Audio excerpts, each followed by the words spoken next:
जी। और आज जो सबसे मूर्ख होता है जी। वही कथा वाचन करता है। और यही बातें प्रेमानंद जी के लिए भी कहते हैं कि चमत्कार है ये। कोई चमत्कार नहीं, हमारे खान सरों ने कहा कि वो तो भगवान का स्वरूप है कि बिना किडनी के भी जीवन चल रहा है और सबको कोई चमत्कार नहीं। चमत्कार यदि है, जी। मैं चैलेंज करता हूँ प्रेमानंद जी, एक किडनी ना उन पर डायलिसिस तो होता रहता है उनका, जी। डायलिसिस के पर जी रहे हैं।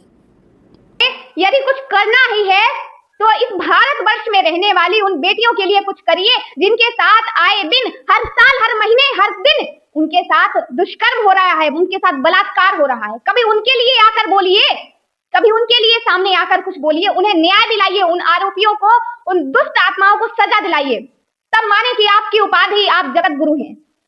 अरे अभी तक तो बेटियों के साथ ही ऐसा हो रहा, अब तो बेटों के साथ ऐसा होने लगा। आपने कभी सामने आकर किसी के लिए भी बोला है? सबसे विद्वान होता था जी।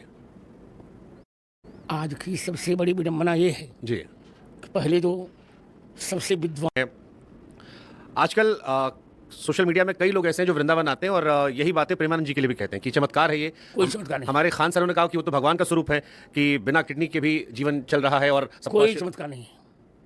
चमत्कार यदि है, जी। मैं चैलेंज करता हूँ प्रेमानंद जी, एक अक्षर मेरे सामने संस्कृत बोलकर दिखा दें बस, या मेरे कहे हुए संस्कृत श्लोकों का अर्थ समझा दें। जो प्रभु मोह अनुग्रह कीना तो तुम मोहि दरसु हटि दीना। ऐसे भाव हैं हमारे सदगुरुदेव भगवान के। अभी कुछ दिनों पहले ही रामानंदी संप्रदाय के कुछ आचार्य जन श्री महाराज जी के पास भेंट करने के लिए, उनसे सत्संग करने के लिए आए थे। तब महाराज जी ने बड़े आदर पूर्वक उनका सम्मान किया और उनसे सत्संग की, उनसे वार्ता की, और आप उन्हें ऐसे कटु वचन कह रहे हैं। परम पूज्य श्री रामभद्राचार्य जी महाराज, आप स्वयं ही इस पूरे भारत भूमि की, भारतवर्ष, इस राष्ट्र की एक प्रतिष्ठित धर्म मूर्ति हैं साक्षात, और आपके मुखारविंद से ऐसे वक्तव्य, ऐसे विचार, ऐसे कटुवचन शोभा नहीं देते हैं। आप उनके लिए ऐसे कटुवचन कह रहे हैं जो स्वयं सदा निरंतर ही राधा नाम की रसधार में बहते रहते हैं, नाम जप हमेशा करते रहते हैं। आप उनके लिए ऐसे कटुवचन कह रहे हैं। आपके इन वक्तव्यों से हमारे समाज को क्या संदेश जाएगा? आप ज्ञान को श्रेष्ठ बता रहे हैं। जो उद्धव जी महाराज थे वो कितने परम ज्ञानी थे, लेकिन वो भी जब ब्रज में गए तो उन्हें भी अपना स्वयं के तन का भान नहीं रहा। वो इतने ज्ञान के अभिमान में गए थे, लेकिन क्या उनका ज्ञान वहां चला? श्री गोपी जन के प्रेम को देखकर वो अपने तन की सुध भूल गए थे, और आप ज्ञान की बात कर रहे हैं। जो साक्षात प्रेम मूर्ति स्वरूप है, आप उनके विषय में ऐसे वक्तव्य कह रहे हैं। आपको शोभा नहीं देता। हम सब के लिए, पूरे भारतवर्ष के लिए, पूरे राष्ट्र के लिए आप पूजनीय हैं, लेकिन इसका अर्थ ये नहीं कि आप किसी भी महानुभाव के ऊपर ऐसे वक्तव्य कसें। आप बार बार उनसे पढ़े लिखे होने की बात कर रहे हैं। अरे पढ़ना चाहिए उन्हें, ऐसा करना चाहिए, वैसा करना चाहिए।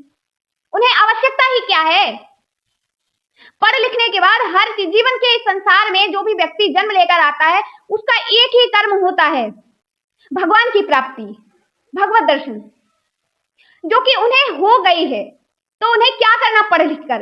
आप कह रहे हैं कि आपके कहे द्वारा एक श्लोक का वो हिंदी अर्थ नहीं बताएंगे, वो अर्थ नहीं बता सकते। अरे वो किसी से शास्त्रार्थ थोड़ी कर रहे हैं, पर आप क्या जाने उनके हृदय की, उनके प्रेम की पराकाष्ठा। आप उनके विषय में ऐसी बातें, ऐसे वक्तव्य ना ही कहें। आप स्वयं को श्रेष्ठ बता रहे हैं कि मैं पढ़ा लिखा हूं, मेरे घर वाले, मेरे परिवार पढ़ा लिखा है। वो क्या पढ़े लिखे, वो क्या जानते हैं, उन्हें कुछ नहीं आता है। आप स्वयं ही किसी संत के विषय में इस प्रकार की टिप्पणी करेंगे, आपको शोभा नहीं देता है। अरे व्यक्ति की श्रेष्ठता तब नहीं मानी जाती है जब वो व्यक्ति स्वयं अपनी ही बढ़ाई करने लगे, अपने मुख से अपनी श्रेष्ठता की बखान करने लगे, गुणगान करने लगे, तब नहीं होती है व्यक्ति की श्रेष्ठता। श्रेष्ठता तो तब होती है जब कोई दूसरा व्यक्ति आपकी श्रेष्ठता के गुणगान करे। आज की युवा पीढ़ी जो मार्गहीन है, दिशाहीन है, उसे एक दिशा प्रशस्त की है, मार्गदर्शन दिया है, और वो युवा, वो नौजवान उस दिशा पर चल भी रहे हैं, भगवत मार्ग पर चल रहे हैं, सत्संग करने लगे हैं। इसमें गलत ही क्या कर रहे हैं वो? कितने युवा हैं जो भक्ति के मार्ग पर चल पड़े, जो ज्ञान के मार्ग पर चल पड़े। पहली बात कि ज्ञान और भक्ति में प्रेममयी भक्ति श्रेष्ठ होती है, ज्ञान श्रेष्ठ नहीं होता है।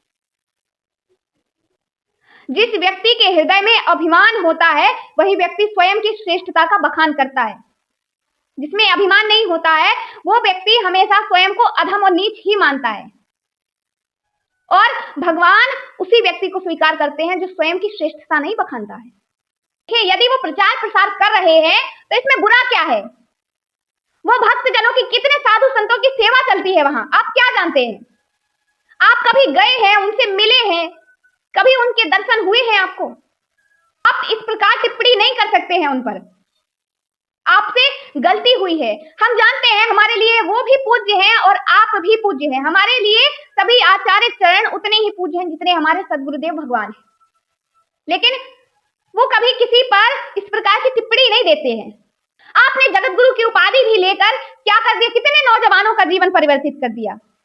आप गिनकर बता दीजिए कि आपने इतने नौजवानों का भविष्य परिवर्तन किया है, उनका हृदय परिवर्तन किया है, वो कुमार्ग से लौटकर भगवत मार्ग पर चलने लगे हैं। कितने ऐसे व्यक्ति जनों का आपने हृदय परिवर्तित किया है, जरा बताइए हमें। इसके पश्चात ही आप किसी पर टिप्पणी कीजिए। आप सभी महानुभाव जनों से ये विनती है कि आप ऐसी टिप्पणी किसी भी संत जनों पर मत कीजिए। अरे यदि आपस में हम ही सनातनी ही यदि आपस में एक दूसरे पर इस प्रकार टिप्पणी करने लगे तो आप क्या ही पूरे विश्व में वसुधैव कुटुंबकम का परचम लहराओगे? कैसे अपनी भारतीय सनातन संस्कृति का पूरे विश्व में प्रचार कर पाओगे जब आप स्वयं ही अपने घर में ही इस प्रकार एक दूसरे पर टिप्पणी कर रहे हैं? इस प्रकार की जो घटनाएं हो रही हैं ये हमारे समाज को, हमारे भारतवर्ष को और हमारे भारतवर्ष के नागरिकों को सही संदेश नहीं जा रहा है। अरे कभी उनके लिए सामने आकर कुछ बोलिए, उन्हें न्याय दिलाइए, उन आरोपियों को, उन दुष्ट आत्माओं को सजा दिलाइए, तब माने कि आपकी उपाधि आप जगत गुरु हैं। अरे अभी तक तो बेटियों के साथ ही ऐसा हो रहा, अब तो बेटों के साथ ऐसा होने लगा। आपने कभी सामने आकर किसी के लिए भी बोला है, किसी पर टिप्पणी की है आपने कि जो बेटियां हैं वो भी गलत करने लगी हैं, जो बेटों को मारने लगी हैं, उनकी हत्या करवाने लगी हैं, कभी आपने उनके लिए कुछ बोला है?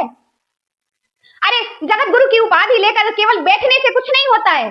जगत गुरु की उपाधि तो सार्थक तब है जब आप जगत के लिए कुछ अच्छा करेंगे, जब इस जगत में इस सनातन संस्कृति का परचम लहराएंगे, तब हमारे भारतवर्ष का और हमारे भारतवर्ष के नागरिकों का सर सम्मान से ऊंचा होगा, गर्व से ऊंचा होगा कि हाँ हमने पाया है ऐसा जगत गुरु जिसका नाम परम पूज्य श्री रामभद्राचार्य है। तब मानेंगे कि हाँ आप जगत गुरु हैं, आप इतनी बड़ी उपाधि लेकर बैठे हैं। आपने कहा है कि आपकी बात सरकार सुनती, आप सरकार की बात नहीं सुनते हैं।